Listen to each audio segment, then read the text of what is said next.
sirbi galataa labuutii fi sabboontuudha ji'a tokko keessatti dubartoota 895 akka heerumsiise taasisuudhaan jiraattonni magaalaa kanaa dubbatan.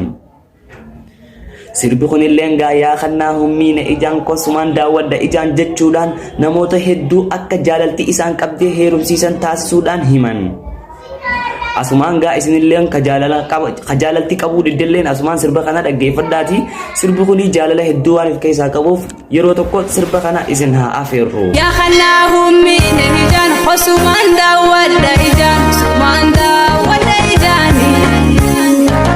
Keenya kanarraaf qabanne kana fakkaata gara qophii itti aanutti dabruudhaaf like share subscribe godhuudhaan nu jajjabeessaadha. TikTok keenyallee like follow godhuudhaan share godhuudhaan hanqa yeroo biraa walitti deebinutti turtii gaarii I love you.